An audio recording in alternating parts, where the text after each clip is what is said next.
All right, what up, y'all? So here's gonna be I don't know how long this video is gonna be. I'm gonna be real. I was about to try to give an ETA, but I don't know. I'm not gonna do the full video because this is a very long VOD. I think it's like 55 minutes or something like that. I'm not gonna go through all of this, but I need to do something with a VOD real quick so I can get content out for the people that need it. So I've heard recently from a lot of people in multiple games, people feel like they have plateaued because basically they don't know how to approach learning past being like hard called out on certain things where they're getting diffed and they're just like, I need to figure out how to deal with being diffed. But the whole problem is it's a stem of not understanding how to VOD review. I'm just gonna be real. A lot of y'all do not understand how to VOD review yourself. So this will be me doing a video of teaching my style of VOD review, or how to personally VOD review, because VOD reviewing personally versus VOD reviewing someone else is different styles of teaching. But understanding how to self-teach yourself, how to look for things, is very important, especially for your improvement as a fighting game player. So this is going to be a video on that. I got told the audio was scuffed on this video, so you were hearing music from Again and Again. I have a whole playlist if you want to look at them for their music. But irrelevant. Sayori submitted this to me for their own sake, and I told them this is a soft VOD review, so I'm not going to be going into training mode for anybody, which that's a whole separate video that I will probably do as a follow-up to this, as both of these will not be in the Consensual Yap series again. So, its own thing. So, let's get into how I approach VOD reviewing myself, but I'm doing it from the perspective of someone else. This is gameplay. So, I'm going to say off rip before we actually fully get into match. The biggest thing off rip that I am looking for in any match that I'm VOD reviewing for myself is the round start. Round start does a lot. The reason being is that round start is the set of tempo and is also the set of initiative. So, getting into this, and I have not seen this VOD at all, both of them up-backed. With that alone, with no commitment, because usually if someone up-backs into a button, they do it rather immediately. Like in Margaret's case, up-back JD, up-back into JB to chase someone else jumping, or up-back in the JC to defend yourself. Neither happened. Same way in Axis's case, in here, up-back into JB to protect airspace, up-back into falling J2B to protect ground space, and or calling dog just to check someone's interaction. None of those happened. So just from that alone, I know outright round start here and the initial tempo of the match is going to be rather passive. No one's going to be super aggressive, and that usually follows into neutral, which is why I think round start's super important. Because not only the tempo follows, like that's the big thing. Until someone switches tempo does normally follow whatever happens at round start, especially for the first match. Because without any introductions or changes that each player feels the need to sit there and introduce a change to tempo usually follows suit for the course of neutral and usually into offense, but it does change depending on the character or someone's preference on how they structure their offense. So with just these two up backs, I'm going to assume neutral's going to be slower here, which, yeah, neutral's rather slow. And then I'm going to come back to this. We're going to let it play. I'm going to let the whole round actually play. And then I'm going to come back because I want to get my point across. I've talked about it in the Consensual Yap series because it's the leading thing for the Consensual Yap series, but we're going to come back to this. And there's a reason that I always like letting rounds play out. Because once you're reviewing yourself and you let a round play out, you get to see the full picture of that round. It's not doing the whole scope of the match, but it puts the full picture of that round in perspective, where you now say, like, okay, 1, did I win the round? 2, did I lose the round? And then how do you go about it from there?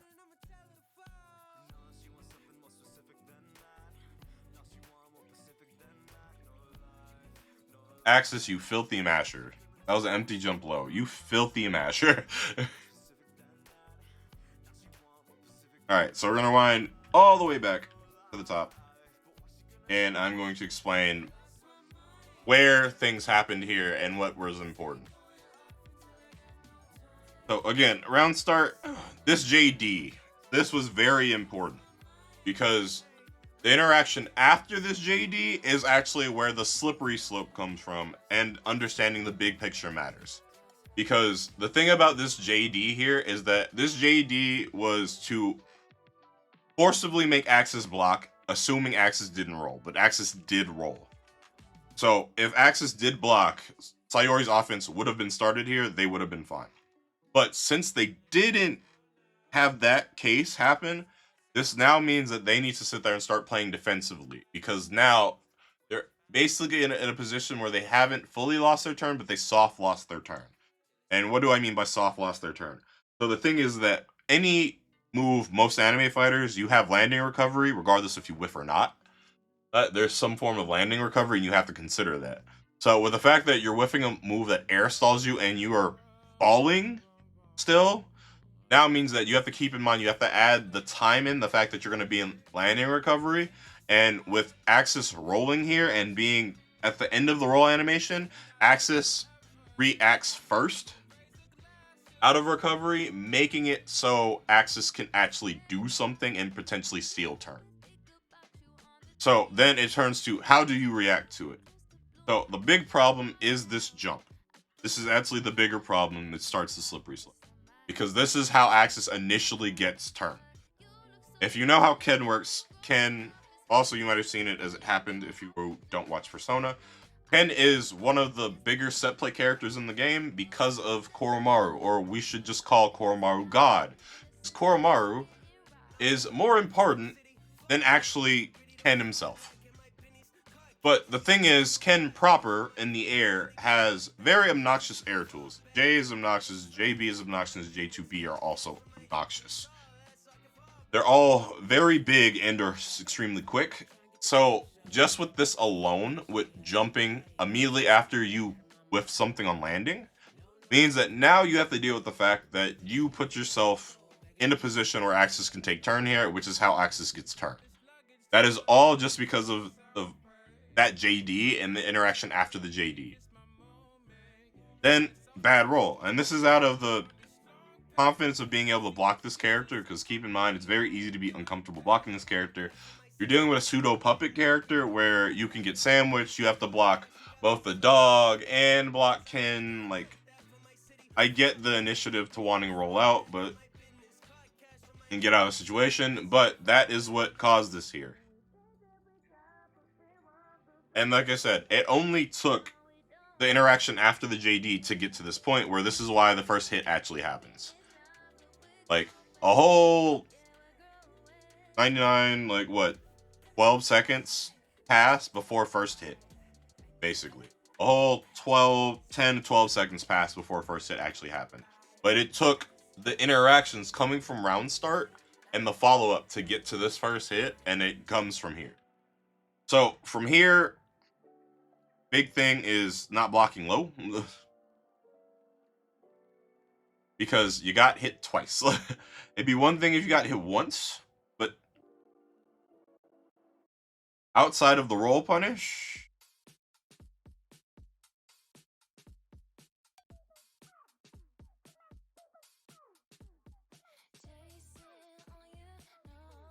didn't block low once, which I guess being gimmicked by the delay air dash overhead, I get it. But didn't even go for any jump mix up the second time. You just straight did not block low.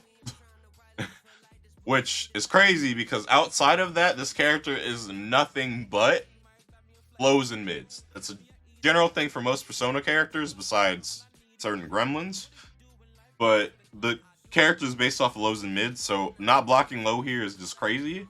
I don't know if you were trying another option and nothing happened, because you didn't get counter hit. You just got straight hit low, so you were blocking standing. And or you tried to up back and you got caught in pre-jump, which is very rare on Wake Up, but it can occur in this game at random. So you got hit low, and you know it's shadow characters, so the shadow stigma of you're getting shadow set played now. Then here's where Axis is fuck ups come into play, and I have to actually rewind back for this to this part of the combo.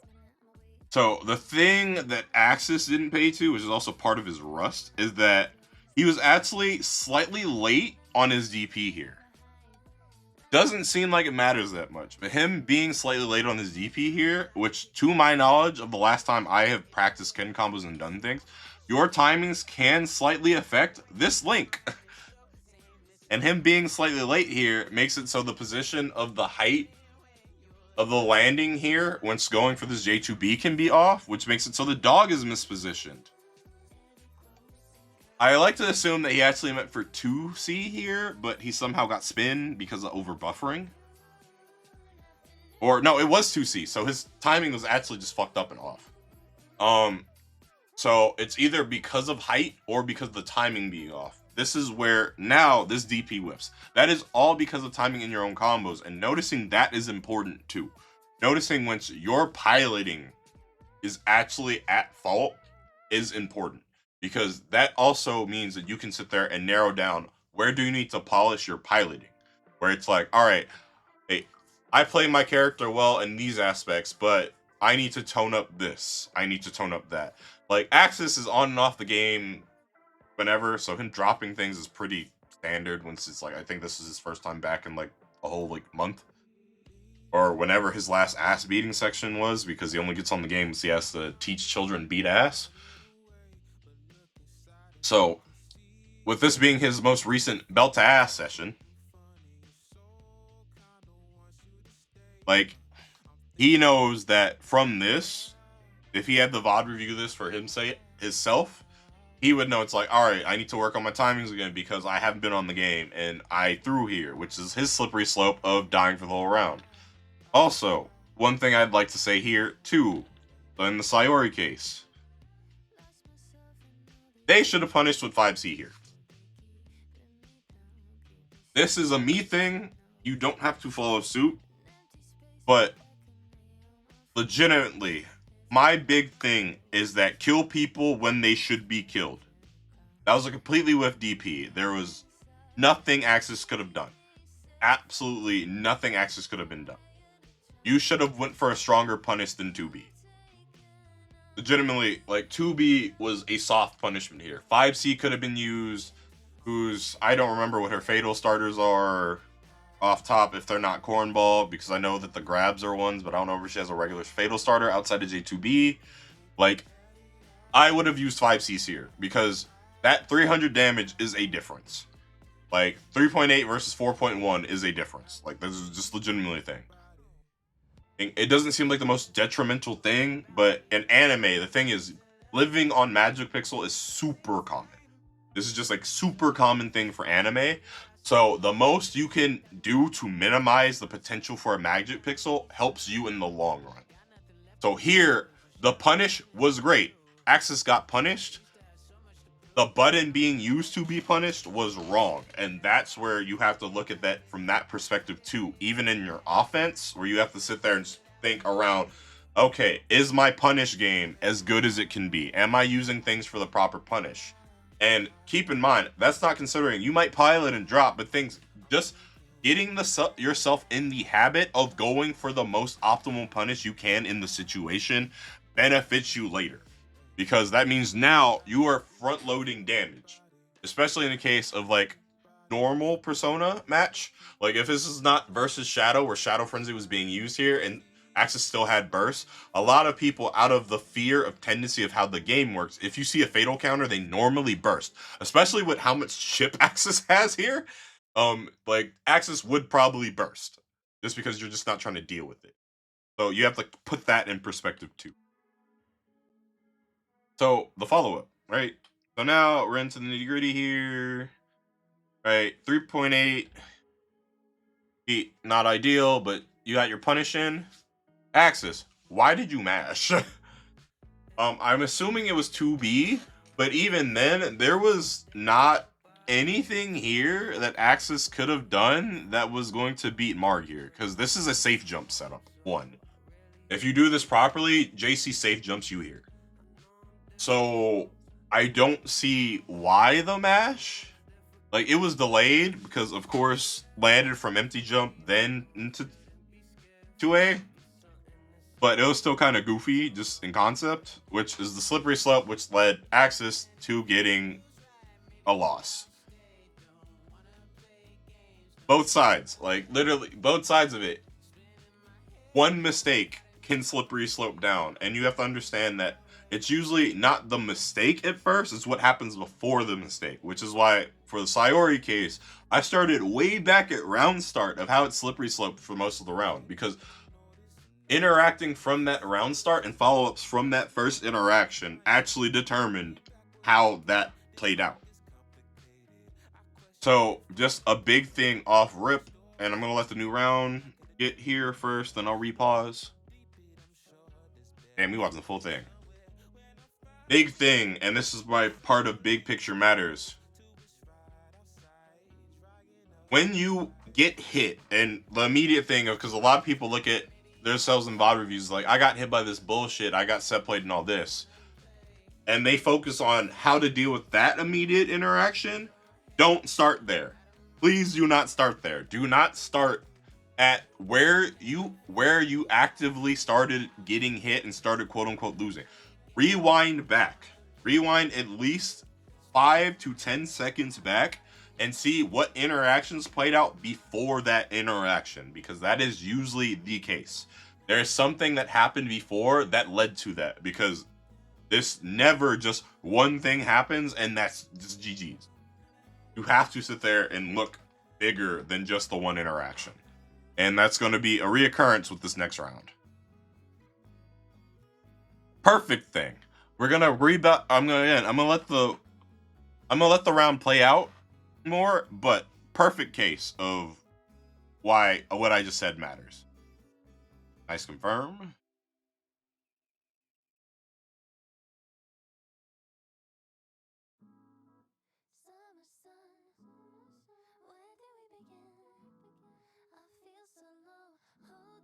Okay.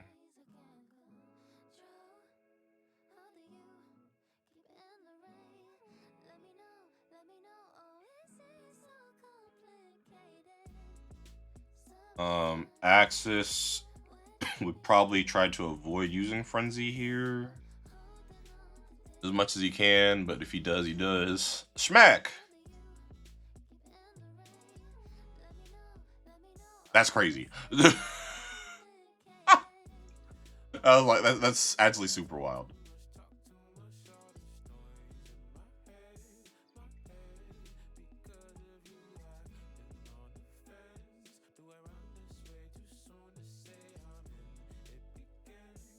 Okay, so let's look at this back from round start once again. And you see why I say round start is important. So first, off rip, tempo completely changed with round start.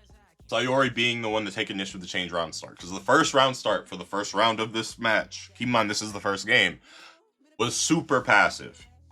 Instead, for the second round start, Sayori took initiative and IED'd, or really box air dash, it was an actual IED, box air dash JC'd.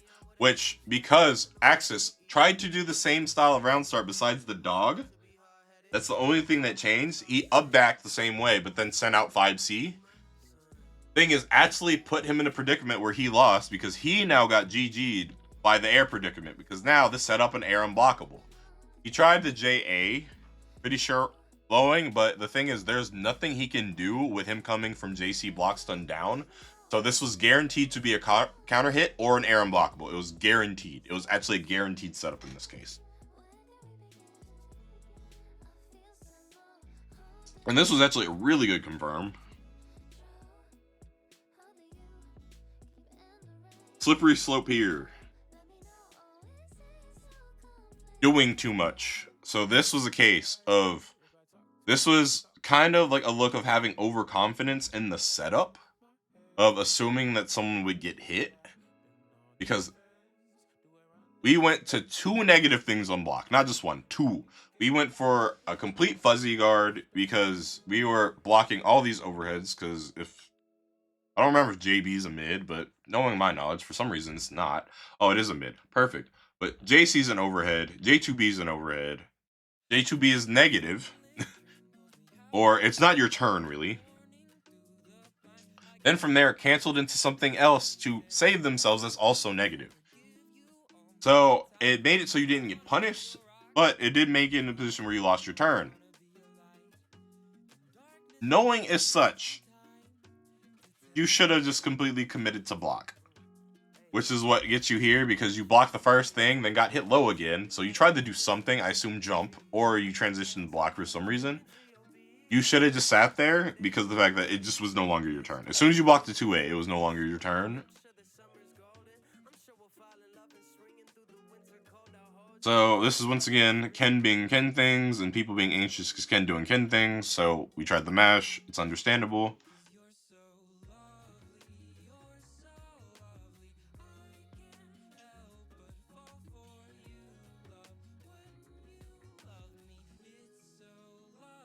Putting yourself in a predicament where, yes, I understand the jump out.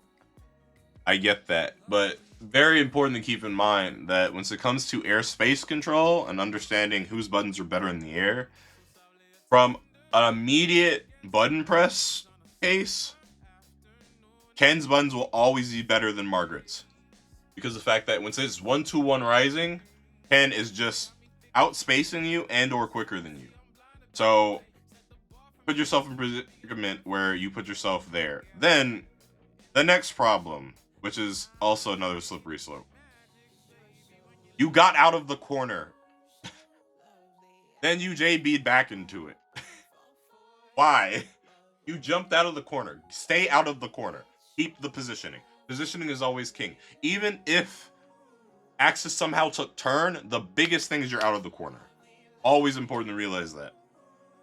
Being out of the corner will always be more important because that you're not in worse positioning, and you deliberately put yourself back in worse positioning from JB because I assume again that you thought Axis was going to sit there and block. Not going to be the case. Neither you want to block each other. Let's just be real. It's Persona. No one wants to block each other. Like blocking anyone in this game can turn into one hit into slippery slope death. So no one wants to block each other. So you pressing a button that moves forward and puts yourself into the corner puts you in the case where you could do this. Because you once again did not recognize that Axis was going to recover faster than you. So at that point, you are bound to get counter hit. So the option there was that since you put yourself in the corner was, again, you just have to accept the turn loss and then block. Like, you lost your turn, just accept the turn loss.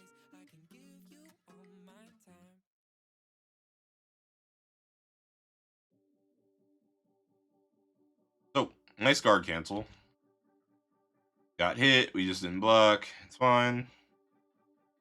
This super you can't really do anything about. You committed to an air dash. The only way to really do anything about this was for you to not do this box dash. In general, I think in a lot of cases, box dashes are bad besides certain games where you need to do box dashes to achieve certain things. Melty would be one of them. For left rights with Koha and Scion, their left rights are determined by how you air dash and timings of those air dashes. So depending on if you do a box air dash or if you do delays in your timing of the air dash can determine if you do left rights.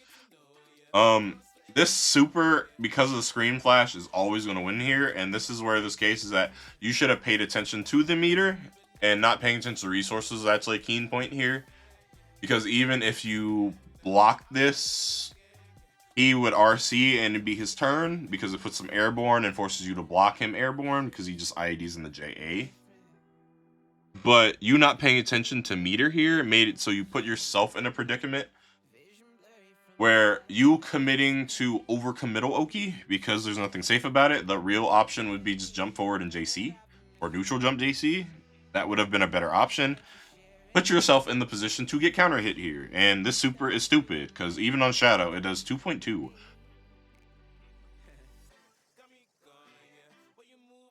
This is just wild because I kind of just can't believe this whole entire interaction.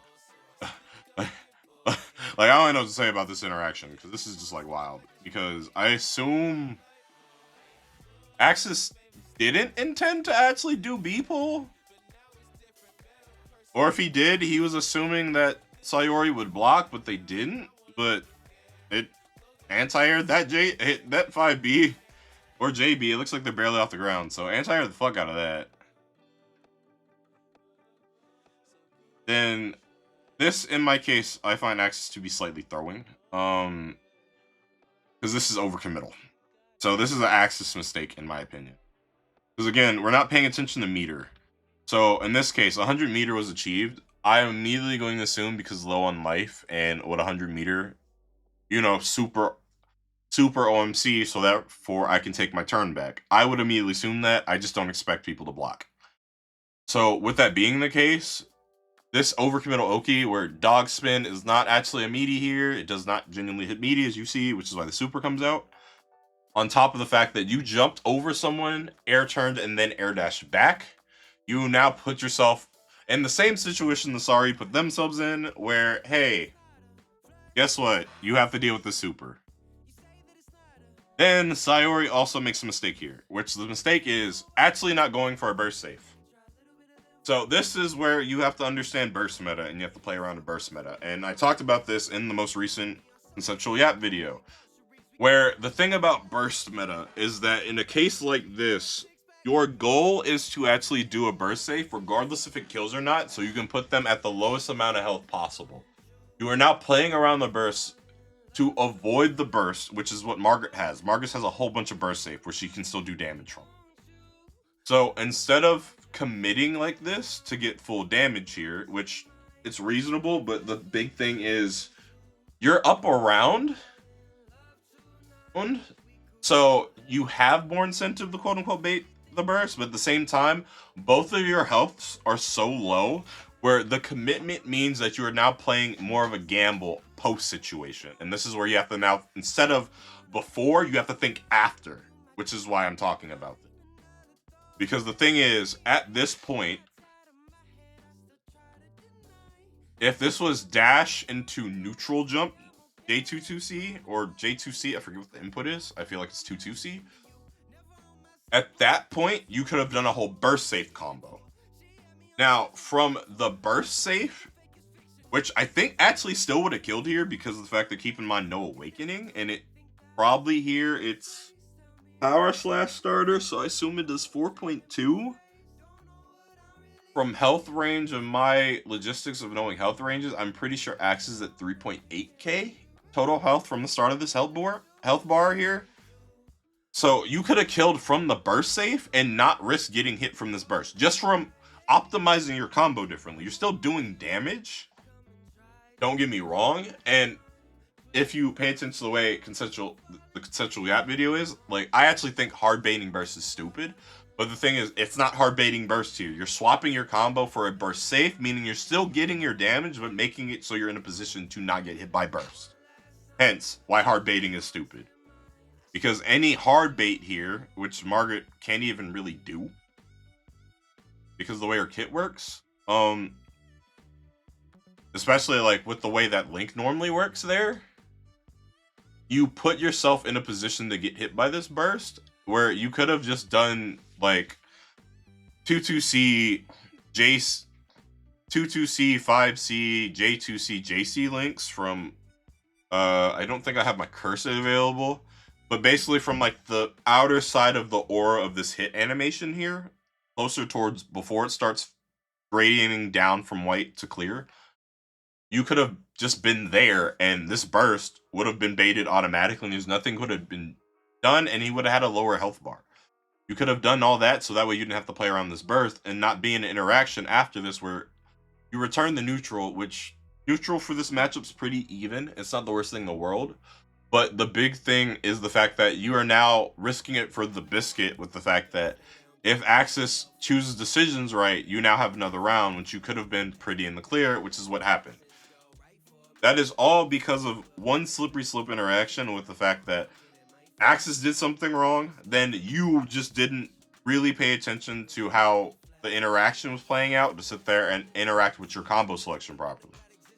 Which, funny enough, my next conceptual yap video after this will be talking about optimization and how there's not one way to optimize and understanding how optimization works.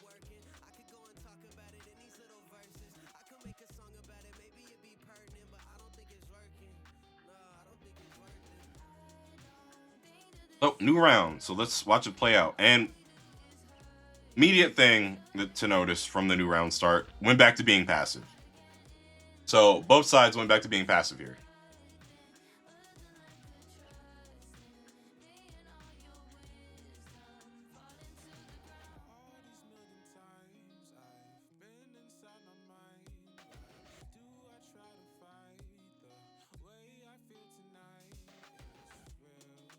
I understand why I didn't sub-block, but there's reasons to do it and not to do it.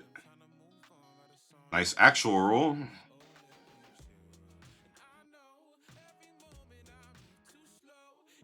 Schmack.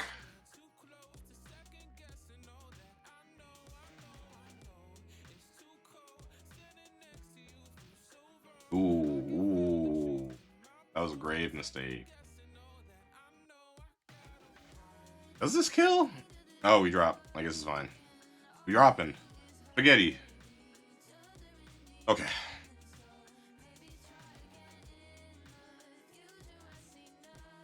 So, more passive round start, right?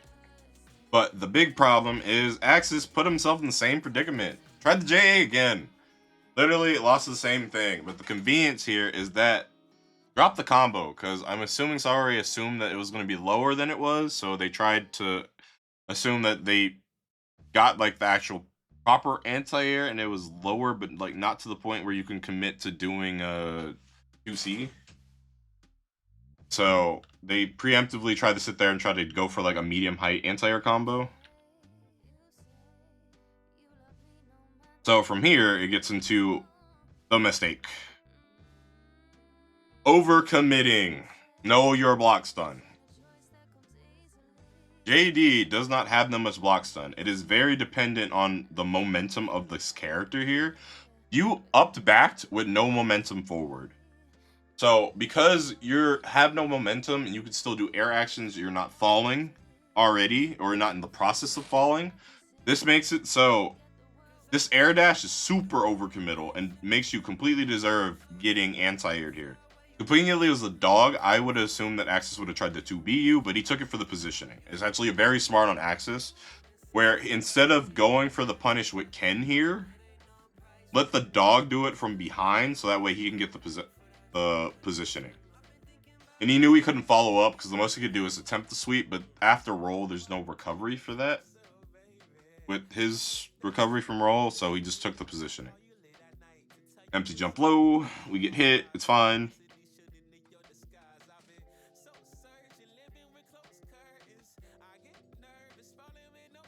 So here's my general rule about instant blocking that I should mention. So instant block for a reason, and meter is not a good reason. I'm gonna be legitimately, I do not think instant blocking for meter is a good reason ever in any fighting game. The problem is because you instant blocking for meter, especially, which is basically, it puts you in the position where you're instant blocking just for the sake of instant blocking and the concept of it. The thing is, you instant blocking for meter now puts you in a position where you are clearly instant blocking and someone can now deliberately see that you're doing it, right? Because keep in mind, most anime games, if you're instant blocking or in the multi-case EX guarding, you flash a different color instead of normal blue block animation, which is the case for most games. So with you now flashing white or yellow or etc., now you are giving someone a tell that you're instant blocking, and now they can deliberately change their offensive structure to cater for your instant blocking, which is actually what Axis did here. Because now he changed up his delay pattern. Because instant block 1, tried the instant block there, now adds a delay, which is the 2B here, so you got hit. Not like, this is literally just paying attention to that tendency, because now that you introduce instant blocking, and I have to go back a little bit more, you introduce instant blocking here, you try to instant block again there. Now he's adding things to throw off your timing, because that's why he did 2B1, then sweep. Because Is mentally, you're expecting both hits of 2B, right? Because 2B is a 2-hit normal. You're expecting both the initial low hit and the up. He wasn't accounting for you to get hit by the initial low. He was expecting you to block there, and then did the sweep to throw off your timing if you were expecting to also instant block the second part of 2B. But you did conveniently get hit by sweep, which is why he doesn't get a follow-up here. But my next immediate thing is you have to keep in mind it's not your turn. You saw the 5A, and you might not always know what a frame kill is. I get it, because again, frame kills are very misleading, and you have to have character knowledge in this case. This is a frame kill setup from Axis on Ken. So 5A into 5A is a frame kill. You tried to press a button assuming that he whiffed and had more recovery than he did, but no, that is a frame kill setup. So that's knowledge for the future of understanding that's a frame kill setup, so you have to pay attention to that. And if you see he can with 5A on your wake up and you haven't woke up yet, more than likely he is still actually going to get a meaty, and that's how you also put character knowledge of someone else's character in your head for the future without needing to lab it out. Just like simple things like this, where it's like, okay, they did 5A with before my wake up. I woke up and tried to press a button because I assumed they were in recovery, and I still got hit and counter hit. That's already just putting knowledge now. It's like, okay, let me keep in mind next time I fight Ken, okay, he has a frame kill set up at bare minimum where he can do 5A into 5A.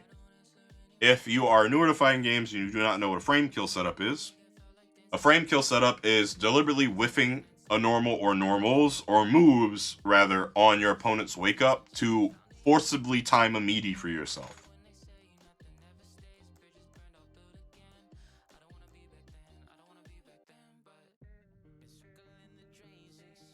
Good roll. This was a perfect legitimate roll where Axis actually messed up his pressure structure here.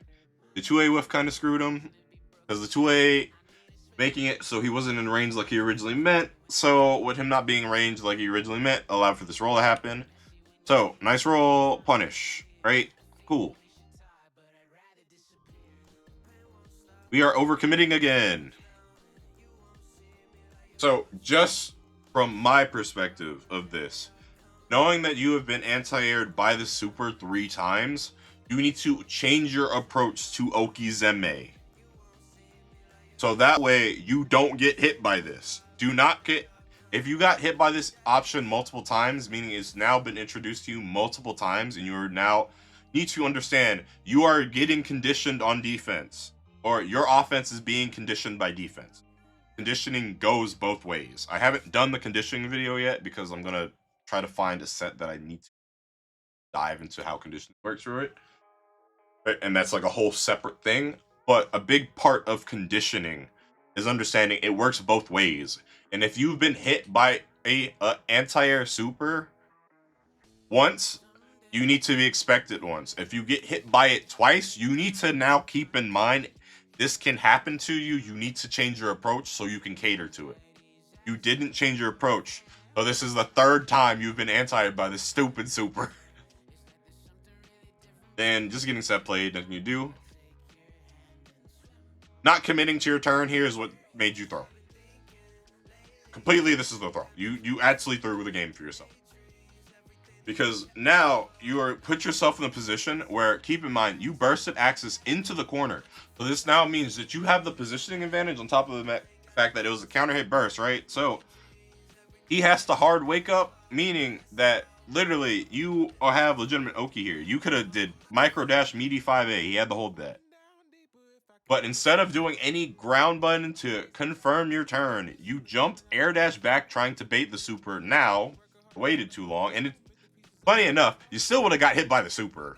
That super is massive. It hits to where Margaret is. You would have still got hit.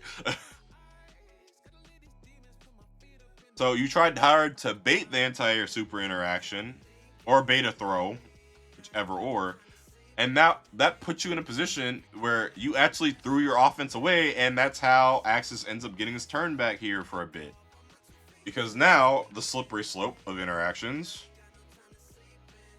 you block 2C, Axis tries to jump in, and this turns into a little micro scramble. You 2A under, you recovered first.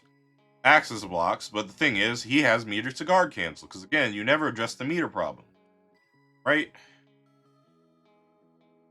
And I'm gonna actually go back for my sanity's sake. He did not have meter the super. Were you trying to bait the super hella hard? And yeah, you're trying to bait the super hella hard.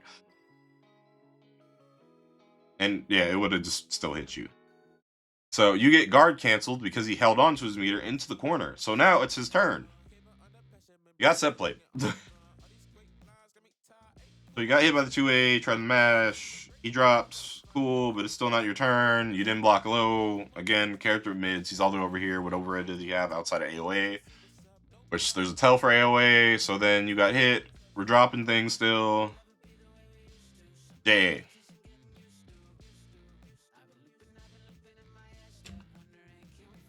And all of that, once again, all of that is the stem of a problem way back here. Not paying attention to the fact that this has been introduced to you multiple times. Just this alone led to Axis's initial turn here, which led to this set play, which led you to use burst, right?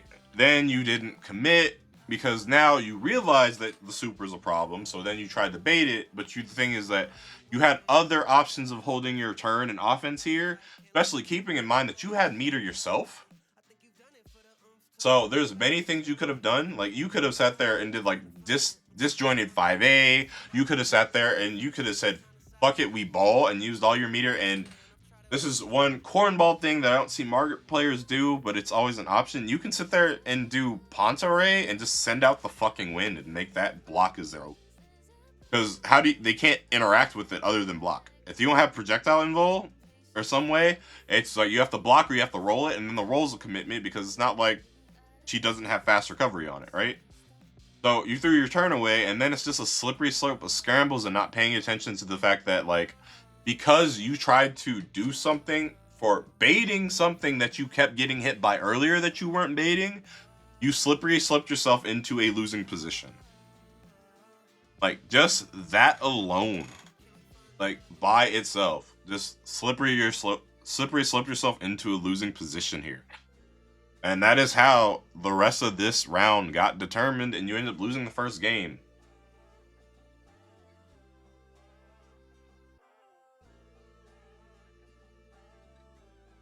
And I'm going to say right now, with just me doing this approach that I'm showing y'all to Vod Reviewing Yourself internally, I got a lot of information out of that, on top of the fact that takes a lot of time to do, don't get me wrong, and that's not something everybody can do. Like, there's many reasons, because like attention span and confidence in your own play and being able to look back at it, because there's some people that don't like looking at their own play and etc. But if you can sit through and bear with this, that one match, just this one game here, was 43 minutes. 43 minutes and 30 seconds, as I'm saying right now, basically. So that was 43 minutes of content of understanding where things went wrong, what Axis did right and wrong, all within that 43 minutes of me doing just the first match. You can see that much actually in just one match if you sit there and properly know how to approach doing a VOD review. Because sometimes, as well, which is why I'm not going to go into more matches from this, problems you had in your first match can be problems that trickle down the line in every subsequent match. Like, you are playing a set, right? So you're playing more games than this. Again, this whole VOD in totality is whole like 55 minutes. But you interacting once here and understanding things that you if you paid attention to more in just the first match, could have changed up the subsequent matches, English, like, for you. So, like, slippery slope. Like, legitimately, it's a slippery slope. And it's understanding that the bigger picture matters. And once you approach VOD reviewing, it's not just one side or the other. Like, the immediate action does not matter as much as y'all think it is. It's understanding what happened before and what happened after. Both approaches matter. Because okay, this is a key interaction. I got hit.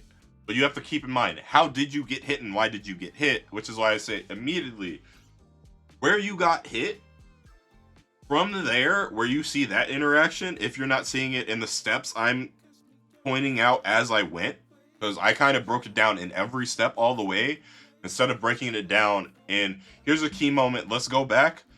Keep in mind, which, just from a basic standpoint, if you get hit, stop there, pause it, like literally just pause the VOD there, then go back 5 to 10 seconds. If you're really keen on it, go back even further.